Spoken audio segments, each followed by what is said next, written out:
Good day. This is Dimitri Lascaris coming to you for Reason to Resist from Montreal, Canada on November 29th, 2024. And today I am very pleased to be joined by Zach Foster. Zach has a Ph.D. in Near Eastern Studies from Princeton University. He's currently a fellow at the Rutgers Center for Security, Race, and Rights. He runs a digital archive called Palestine Nexus and writes a newsletter called Palestine in Your Inbox, available at PalestineNexus.com. Thank you so much for joining me today, Zach. Thanks so much for having me. So, Zach, after Matt Gaetz withdrew as the president-elect Donald Trump's nominee for U.S. Attorney General, Trump quickly nominated former Florida Attorney General Pam Bondi to be the next Attorney General of the United States. And after being nominated, she wasted no time in showing off her pro-Israel credentials. In an interview on the Chris Salcedo show on Newsmax, this is what Bondi had to say about pro-Palestine protesters on university campuses in the United States. Pam, Democrats like Alan Dershowitz have sounded the alarm over the growing virulent strain of Jew haters in the Democrat Party. It appears their agents in the unfair press are carrying that water. It is dangerous, is it not? Yeah, it's very dangerous, Chris. It's extremely dangerous. And, you know, you look around, the thing that's really the most troubling to me, these students in universities in our country, whether they're here as Americans or if they're here on student visas, and they're out there saying, I support Hamas.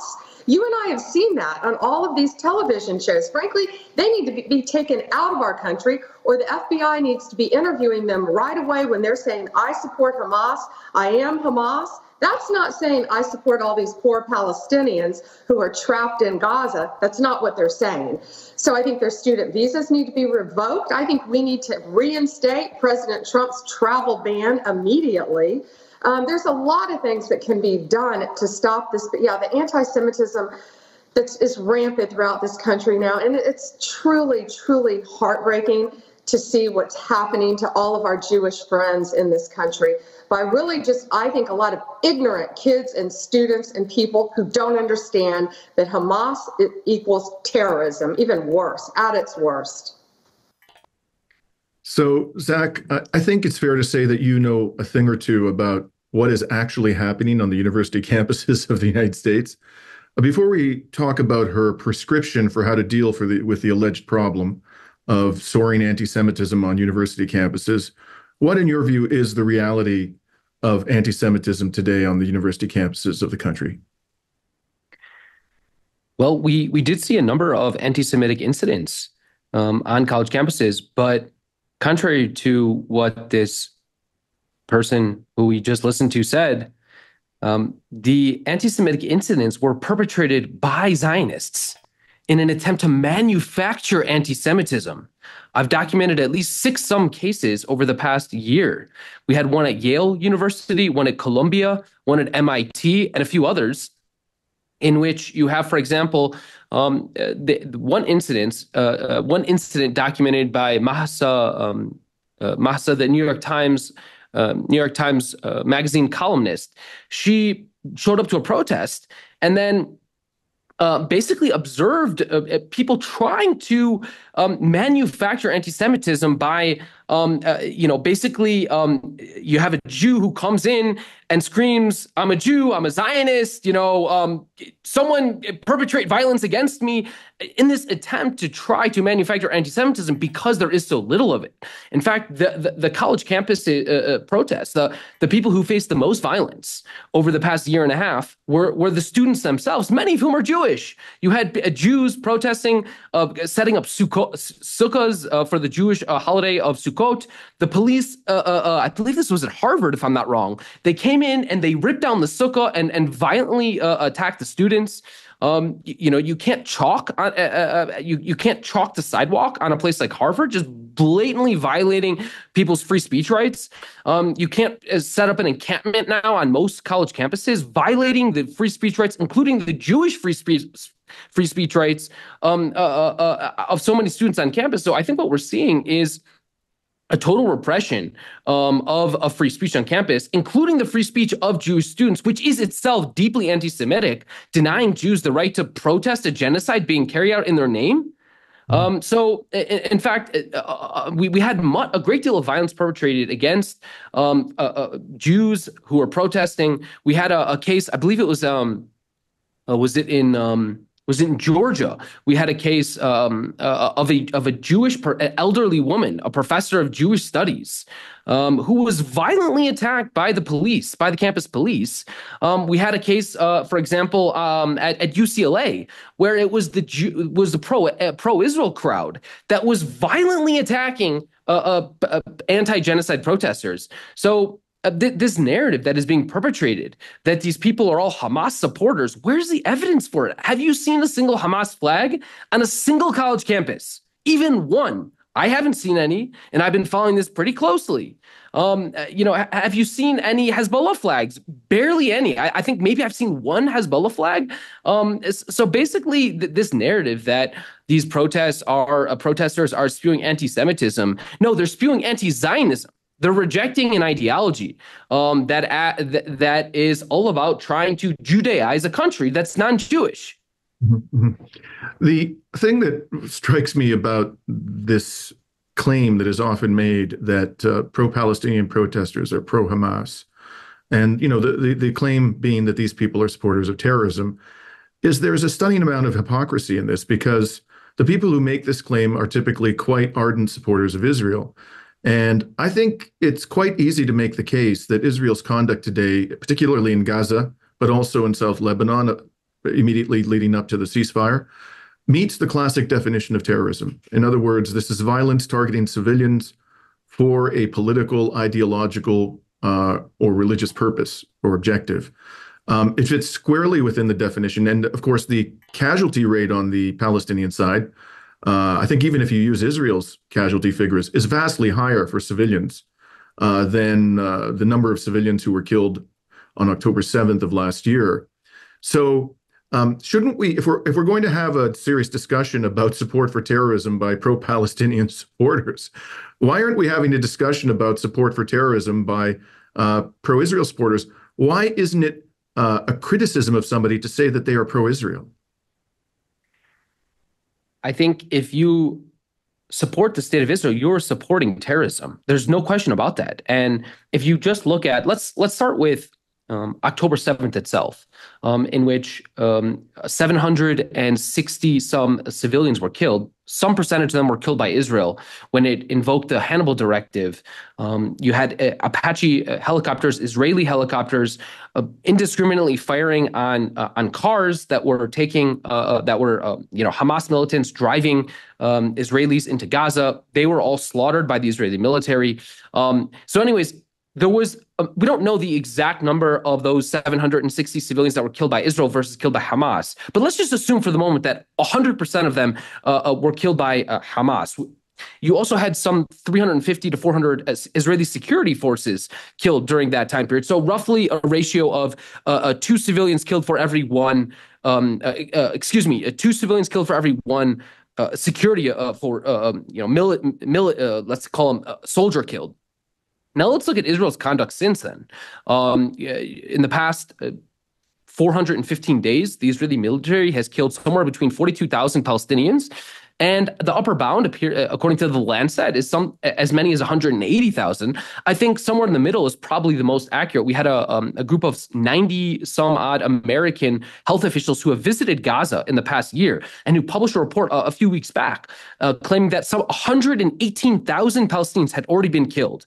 And we know that Hamas fighters, maybe there are 20,000, maybe there are 30,000. So we're talking about, what is that, a 5-to-1 ratio since? That's best case scenario for Israel. So Israel's slaughtering civilians at a rate 2 to 3 times, in comparison to the number of military personnel they killed. They're killing dramatically more civilians. The ratio of militant to civilian kill ratio is dramatically higher. Let me rephrase that. The Israeli security forces are killing dramatically more civilians per militant that they kill than Hamas. So if we're just talking about who is killing more civilians, it's obviously Israel. There's no question about that. And if you expand the story, if you zoom out and look at, include Iran and include Hezbollah, I mean, the story just gets worse and worse for Israel, in which you have Hezbollah for the past year has barely killed any Israeli civilians at all. They're attacking Israeli military targets. They attacked Israeli military bases in the south. They are attacking Israeli military bases in the north. They're almost exclusively going after Israeli military targets, whereas in Lebanon, Israel has knocked out 10% of the hospitals in Lebanon. 100% of those attacks are illegal under international law because medical personnel, hospital staff, these people are protected categories. You cannot ever target any type of medical facility, even if it's being used as a military base, which it's not. They're attacking these bases because they're Hezbollah-linked medical centers. Because Hezbollah is a political organization. It's obviously has a militant wing, but hundreds of doctors work for Hezbollah. Hezbollah operates schools, they operate health clinics, right? So, they operate banks. We saw Israel attacking Hezbollah-linked banks, right? So, basically, Israel is going after targets that are protected under international law. So if you want to ask the question, who is the terrorist? There's no doubt. If you look at the targets, you look at the stated intentions of the parties, Israel is obviously a terrorist organization, a terrorist entity, a terrorist state, call it what you want. But if you're using the metric of targeting civilians for political aims, if that's how you want to define terrorism, Israel is dramatically more terrorist than either Hezbollah or Hamas or Iran. That's very clear. And so if we applied Pam Bondi's prescription to supporters of Israel who are not U.S. citizens on university campuses, the administration would be deporting them all, and probably without any due process whatsoever, because she claims that that's the appropriate position for these allegedly or a solution for these allegedly pro-Hamas students. In any event, I'd like to speak more broadly about this cast of characters that Trump has assembled around him, Zach. It shouldn't surprise anybody that there is a lot of powerful pro-Israel sentiment amongst this crew, including, but certainly not limited to, Pam Bondi. Do you see, based upon Trump's choices thus far for key positions in his next administration, any hope whatsoever that Trump will restrain the conduct of Israel's government, whether it's with respect to Palestinians, Lebanon, Iran, Syria, in any way, shape, or form? Do you have any hope of that? And if so, what gives you hope? Well, it's pretty bleak. I think it's fair to say that Trump's proposed picks on foreign policy, so we're talking about ambassador to Israel. I believe Mike Huckabee was chosen for that role. Mike Huckabee is a Christian evangelical Zionist. He, in 2012 or 2013, said there's no such thing as a Palestinian. So genocidal rhetoric, right? Denying the very identity of one of the parties to this conflict. He then said, I believe it was 2017 or 2018, he said, there's no such thing as an occupation. So he's denying the 56-year-long Israeli belligerent military occupation of Gaza and the West Bank, denying just the most basic facts of the conflict. This is a guy who calls Judea and Samaria, he calls the West Bank Judea and Samaria. Effectively using Israel's the far right terminology that is used by people like Itamar Ben-Gvir, who supports the depopulation of Gaza and the ethnic cleansing of the West Bank. He's embracing the language of Israel's far right. So that's his pick for ambassador to Israel. We know that Jared Kushner is going to play a key role in the next administration. Jared Kushner, of course, was the chief architect of Trump's Peace to Prosperity plan back in 2018, which envisioned permanent Israeli apartheid, right? The plan was, we're going to convince the Gulf states, chiefly among them Saudi Arabia, to give the Palestinians $50 billion in aid. And in exchange for that aid, the Palestinians are just going to accept permanent political subjugation, permanent Israeli apartheid. Then you have Israel's, I believe his defense minister pick, the former Fox News host. Was it Pete? What's his name? Pete Hegseth, I believe. Yeah. Pete Hegseth. Yeah. So this guy is, of all the crazies that Trump has has nominated for his cabinet. This guy may actually top the list because there's a speech in which I forget exactly when he gave the speech, but you can find the video of it where he calls for the destruction of the Al-Aqsa Mosque, the third holiest site in all of Islam, the holiest site to Palestinian Muslims. He calls for its destruction and its replacement with the third temple, the holy Jewish temple that once existed 2,000 years ago, destroyed by the Romans. He's calling for the reconstruction of the third the holy temple. As was after the Al-Aqsa Mosque is destroyed. I mean, even Israel's far-right ministers, okay, even the self-described fascists like Smotrich and Ben-Gvir, even those guys aren't calling for the destruction of Al-Aqsa Mosque because you're essentially calling for World War III. When you're calling for the destruction of the third holiest site to 1 billion people on planet Earth, the holiest site to 7 million, Palestinian Muslims, you're effectively calling for World War III. And in fact, if you go back into history and look at the flashpoints in the Israel-Palestine question, going back to all the way back to 1929, the most dramatic escalation in violence to date. Well, what caused it? Well, it was Israeli, at this point, it was Zionist efforts to buy an area in front of the Western Wall, the neighborhood of Jerusalem known as the Maghribi Quarter. The Zionists wanted to buy that neighborhood so that they could destroy it and create a kind of a prayer area in front of the Western Wall that they eventually succeeded in doing in 1967 after they conquered that area in the June 67 war. But anyways, this has been a flashpoint for decades. I mean, for more than a century, right? And so to call for the destruction, to have the United States Secretary of Defense effectively calling for World War III, this is a whole nother level of recklessness and total insanity. Mm-hmm. And it seems very much we're heading in that way. There are reports now, although we just saw a ceasefire go into effect in South Lebanon, who knows how long that will last. Apparently, there's a move now by militants in Syria. I hear reports that they're aligned with Turkey, interestingly, attempting to invade and take Aleppo from the Syrian government forces, which is ultimately going to, I think, cause considerable consternation, both to Russia, which has a military and naval base in the area and is aligned with Assad, and also to Hezbollah. This would be, I think, viewed by Hezbollah as a threat to them. So hard to believe that this isn't happening in some way with the approval and consent of the U.S. government and its ally in the region, Israel.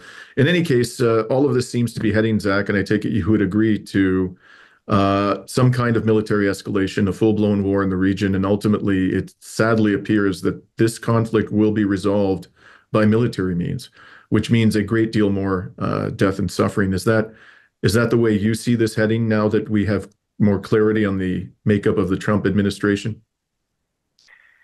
The Trump administration, no doubt about it, is incredibly hawkish. I think there was an attempt early on to portray this incoming administration as somehow anti-war.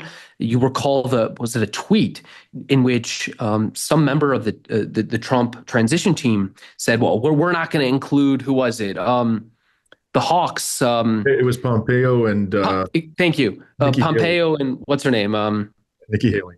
Nikki Haley, thank you. Oh, the names are all escaping me now. So one big war hawk.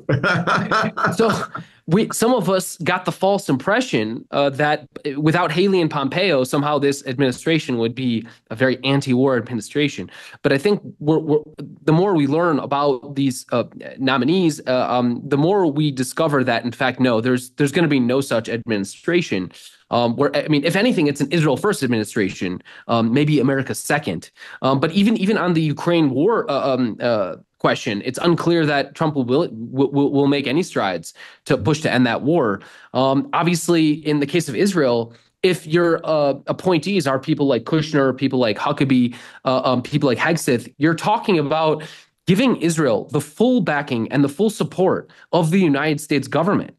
And in the case of Israel-Palestine, we're talking about an administration, the Netanyahu government, that has been trying to drag the United States into a war with Iran, not for years, but for decades. I mean, go back to Netanyahu's speeches in front of the U.S. Congress, going all the way back to the 90s. He's talking about we need to attack Iran in the 90s. He has speeches saying that. He was a big push to pull the U.S. into war with Iraq in 2003.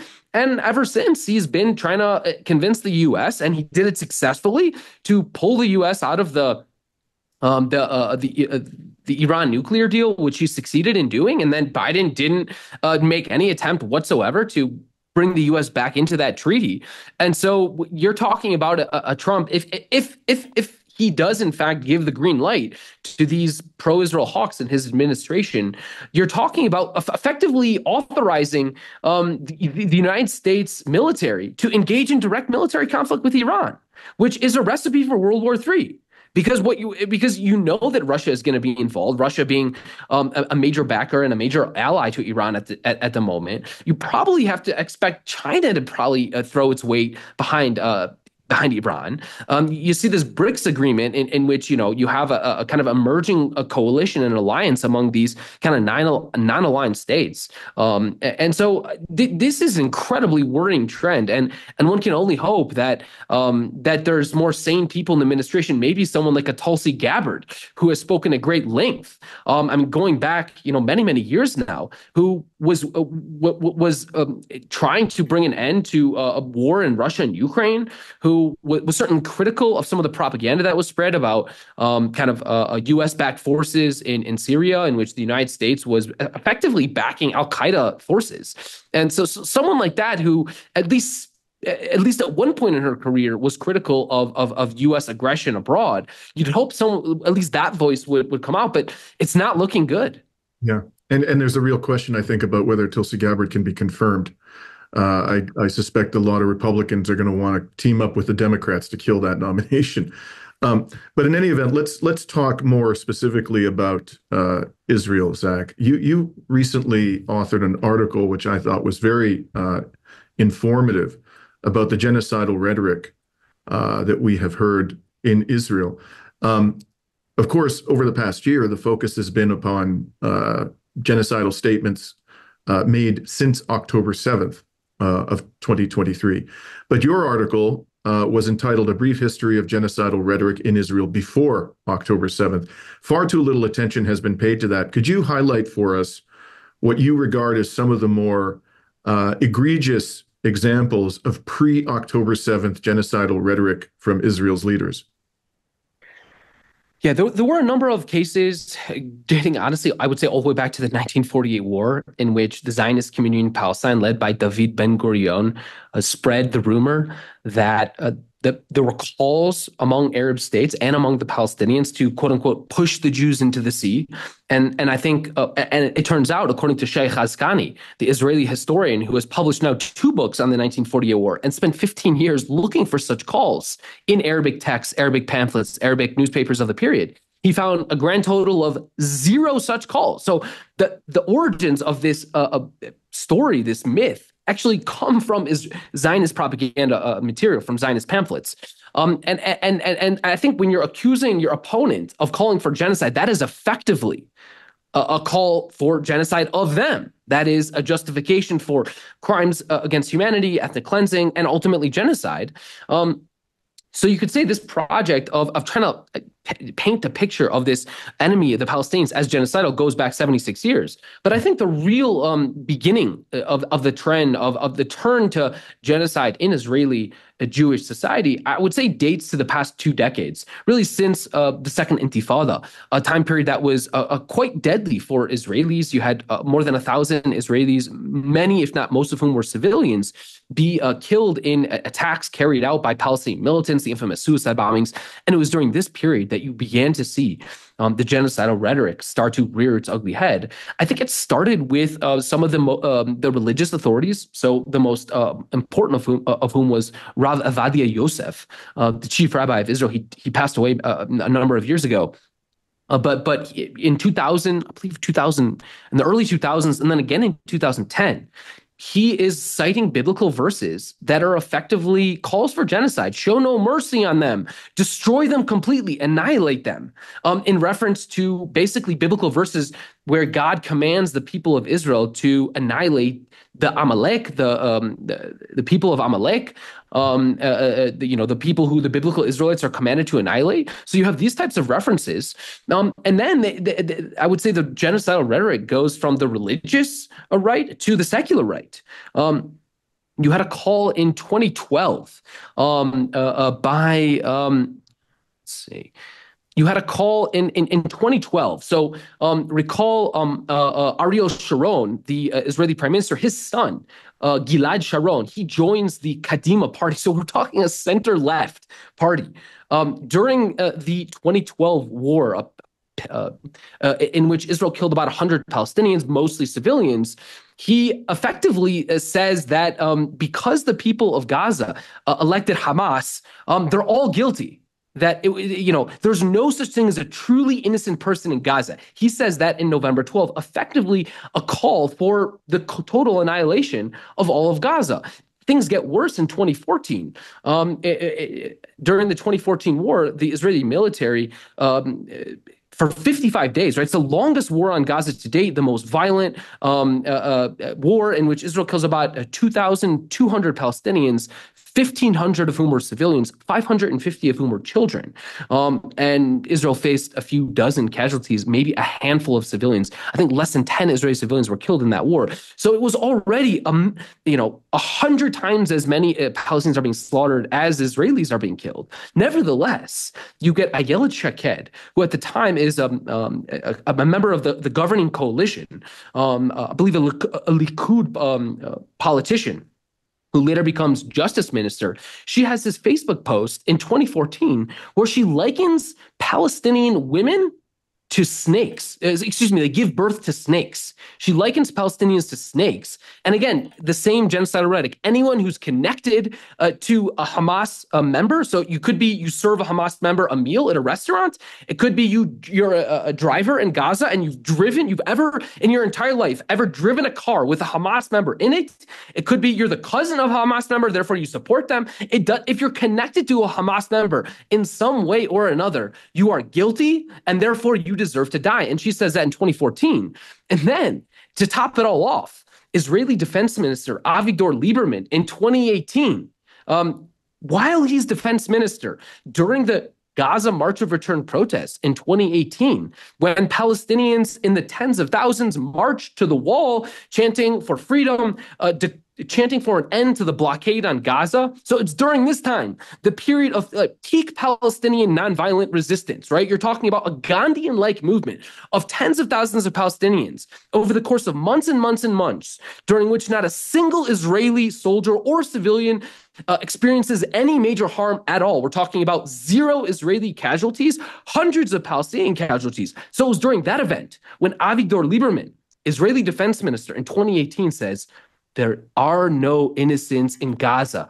They are all supporting Hamas. They're all connected to Hamas. And the exact quote is, you have to understand, there are no innocent people in Gaza. Everyone has a connection to Hamas, end quote. So you're talking about a population and a society, mainstream leaders, defense ministers, sitting members of the government, important leaders, sons of former prime ministers who are in center leftist parties, all spewing genocidal rhetoric for more than a decade, for probably something like 2 decades, leading up to October 7th. Now, it seems to me, Zach, that because there were, I think you'll agree readily, no consequences whatsoever imposed by Western states on Israel for either this rhetoric or the crimes that accompanied this rhetoric, that it pretty much was an inevitability that sooner or later the leadership of Israel would actually try to carry out a genocide. Over a period of decades, they learned, I think, beyond a shadow of a doubt, that the West was not going to restrain them. The Western governments were not sufficiently concerned by these expressions of genocidal intent to impose any kind of restraint or penalty upon Israel. So why wouldn't they go ahead and eventually carry out a plan, just wait for the appropriate opportunity to do that? Do you agree with that assessment? Do you think that Western governments effectively made this an inevitability by doing absolutely nothing in the face of these statements, and in fact increasing their levels of support for Israel in the face of these statements? There's no question that the lack of accountability and the total impunity that Israeli leaders, Israeli soldiers have had for not years but decades played a significant role in explaining how Israeli leaders and the Israeli military have become so genocidal over the past year. I think there's no question about that. I mean, you can go back to the 2008-2009 war, after which time the Goldstone report concluded that the purpose of that war, according to a UN commissioned report, 250 pages long, incredibly detailed, he had a whole investigative team that reviewed. They reviewed 11 strikes that resulted in civilian loss of life, and they determined that in 10 of the 11 strikes that were investigated, there were no military targets identified. In other words, they concluded, and this is a direct quote: the purpose of the operation was to, quote, terrorize and humiliate the civilian population of Gaza. They used the word terrorize, that was the point of the mission of the operation. And what happened? What did the U.S. do? Nothing. In fact, if anything. This was under Obama, right? This is Obama. Obama got elected in 2008. Yeah. So this is under supposedly, leftist administration. When you go back in U.S. politics. I mean, has the U.S. left back to, has the U.S. left, the anti-war left, the anti-occupation left, have they ever been more supportive of a presidential candidate in the past 30 years than Barack Obama? I mean, he was a real kind of outsider candidate, challenging the status quo. I opposed the Iraq War. I used to be best friends with Rashid Khalidi, who's an outspoken Palestinian intellectual, right? This guy had real bona fide credentials as being someone who many on the left believed was going to stand up to Israel. And what did he do? Nothing. He was as pro-Israel as his predecessor, George W. Bush. He was as pro-Israel as the president that came after him, Donald Trump. He literally did nothing. He applied no pressure on Israel whatsoever. I think it was the very last few months of his administration, as he was on his way out, when there's no consequences, when he can actually do what he wants, there's no pressure that he's going to lose the next election. He, I think, abstained from a resolution that was condemning Israeli settlement expansion, like the most kind of this is a layup. This is a slam dunk. This is, a home run. This is like the easiest thing to vote in support of: condemn Israeli settlement expansion. And he just abstained. And that was his big, spit in the face to Israel at the very end of his 8-year term. So there's no question that the absolute lack of accountability has led Israel to feel no fear whatsoever in carrying out the most gruesome acts of violence against Palestinians. I have to admit, Zach, sadly, I'm one of the fools who got bamboozled by that charlatan back in 2007, even though I don't even have the right to vote in U.S. elections, and I was living in Canada at the time. I took 2 weeks off work, and I got in my car. I was so inspired by Mr. Hope and Change that I drove down to Indianapolis, and I volunteered for 2 weeks for the Obama campaign. He hadn't even secured the nomination yet. There was some question about whether he could defeat Hillary at that time. And I went door to door in predominantly African-American neighborhoods, urging people to come out and vote for this charlatan. And that, for me, was a bitter lesson. I realized within 3 months, in part because of what he allowed to happen. I believe it was in the the winter of 2009, one of the brutal assaults upon Gaza. But it was also the fact that he immediately sold out, supported the big banks with a gigantic bailout. He refused to hold any CIA torturers accountable for what they did at Guantanamo and at other CIA black sites. Within 3 months, I knew that I had been completely snookered, but it happened nonetheless, and it has been a bitter lesson that I've never forgotten. In any case, I had to get that off my chest. I'd like to move on to a more broader philosophical question, and that is the question of Zionism. As I'm sure you know as well as anybody, there have been bitter debates over the years about whether Zionism is a racist ideology. And I have long been of the view that it is. But I had a surprising interaction with a comrade from the Jewish community a couple of years ago who is a passionate supporter of the Palestinian cause. And in that conversation, I revealed I had this view that Zionism was a racist ideology, and she took great offense at this. And without really, I guess the conversation became so heated that we never really got into the nitty-gritty of it. But she apparently was of the view that there is a version of Zionism that is not racist. And I myself don't know what that looks like. I can't say with a certainty it doesn't exist. But I'm curious on your view of the subject. I suspect you know a great deal more about it than I do. Are you of the view that there is a version of Zionism, something that can fairly be described as Zionism, which truly regards the Palestinian people as equals and is fundamentally anti-racist? We could talk about this question for hours, but in the very early decades of the Zionist movement, I think there were two strains of Zionism that were not necessarily racist, but they both lost out and are effectively forgotten today. The first was a kind of a philanthropic Zionism, which is all about rescuing Jews from persecution and settling them, could be in places like Palestine, but having nothing to do with a political project to establish a state that would serve the interests of Jews.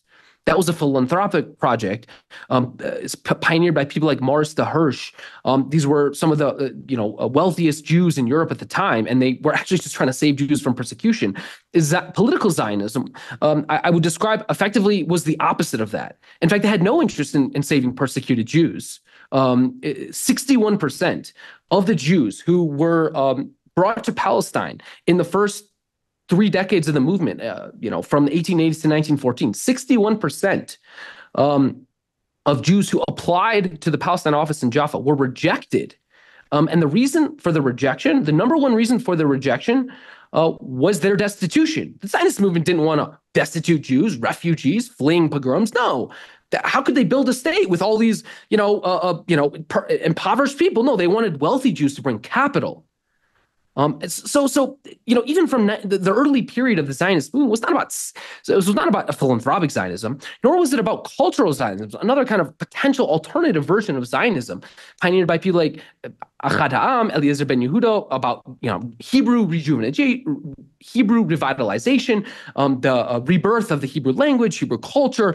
Again, nothing fundamentally racist about that. But again, that version of Zionism, again, is also effectively forgotten today.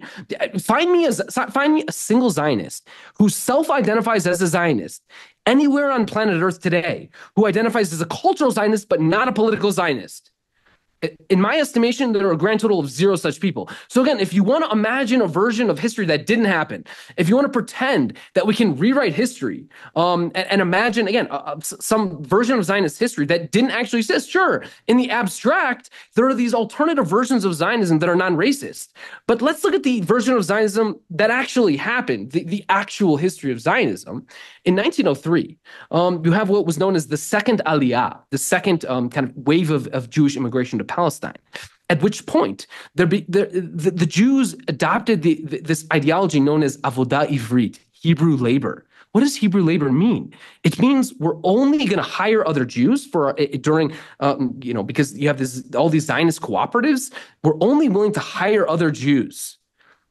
Whites only. I mean, Jews only. I mean, there's nothing to even debate here. It's an explicitly racist movement that is calling for Jewish labor, only hiring other Jews, only allowing other Jews into our settlements, only allowing other Jews into our institutions, that would be eligible for the healthcare, could join the Histadrut, the Hebrew Labor Union.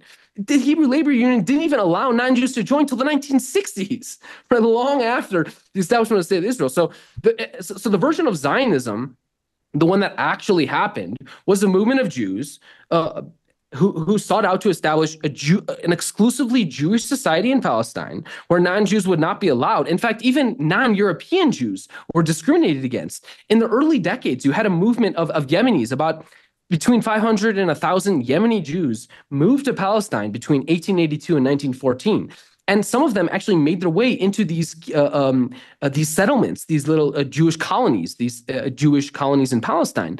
And we have documented evidence that they were actually kicked out of those communities. They were forced to live on the outskirts of the communities because they would corrupt those settlements, because these European Jews didn't want Yemeni Jews mixing with them. They were super racist.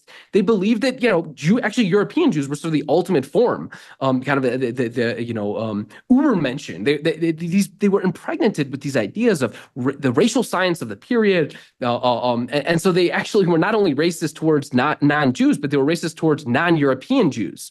And then, of course, if you really think about ultimately what the project was about, right? It's about moving to Palestine, hiring only Jews to build a Jewish community with a Jewish labor union to support Jewish development and Jewish prosperity so that we can build a Jewish state in which Jews make all the important decisions and non-Jews. For the first few years after the state of Israel, all these Palestinians trying to return, right, to their homes.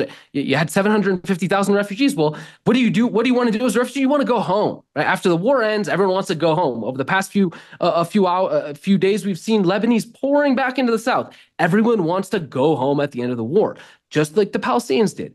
But and of course, you had lots of Jews trying to go to Israel after 1948 as well. These were IDPs in Europe, Jews from Muslim countries that wanted to migrate there. And so you had Palestinians trying to return to their homes after a war, and you had Jews trying to go to Israel after the war, after World War II.